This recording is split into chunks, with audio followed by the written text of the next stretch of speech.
Сәлем достар, менің YouTube каналыма қош келдіңіздер. Сіздермен Назым. Тіркеліп лайк басуды ұмытпаңыздар. Бүгін сіздермен өте дәмді, тойымды, ерекше салаттың рецептісімен бөлісетін боламын. Ең алдымен піскен етімізді майдалап турап, ыдысымызға салып аламыз. Салып алған етімізді жақсылап орналастырып аламыз. Орналастырып алғаннан кейін консервадағы жүгерімізді оның үстіне қоятын боламыз. Қойып алғаннан кейін өздеріңіздің қалауларыңыз бойынша майонез жақсаңыздар болады. Дәміне қарай тұз сепсеңіздер де болады.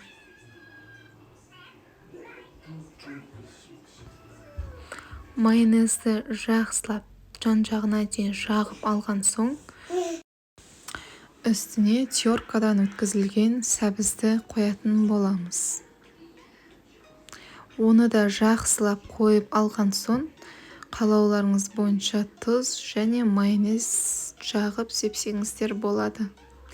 Негізі құрамын өздеріңіздің қалауларыңыз бойынша өзгертсеңіздер болады.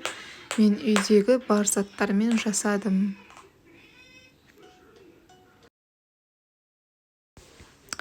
Енді бәрін жағып алған соң консервада тұратын қиярды қойсаңыздар болады.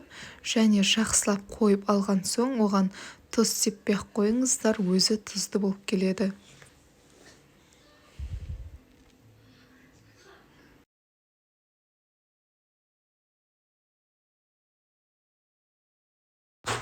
Қиярды жақсылап қойып алғаннан кейін үстіне піскен картошкамызды теркадан өткізіп, оны да қоятын боламыз.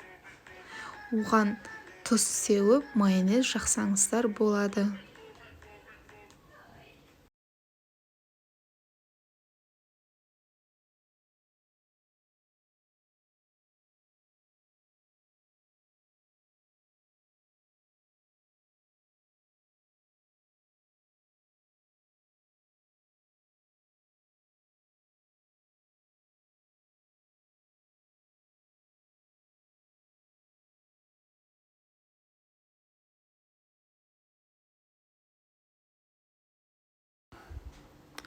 Майонезімізді жақсылап жағып алған соң үстіне пісіріп қойған қызылшамызды да орналастырамыз.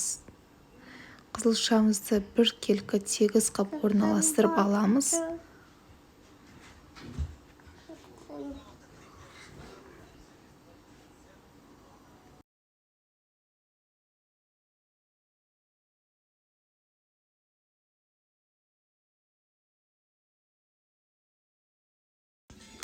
Үстіне қызылшамызды жақсылап орналастырып алған соң, үстіне розовый майонезімізді жағып аламыз. Барлық жағына тегістеп жағып алған соң, әсемдеу үшін піскен жұмыртқамызды үстіне теркадан өткізіп сепсеңіздер болады. Көрінісі әдемі болып шығады. Ал енді ортасында тұрған ыдысымызды алып тастаймыз. Сонымен салатымыз дайын. Сіздермен болған Назым. Маған тіркеліп лайк басып кетіңіздер.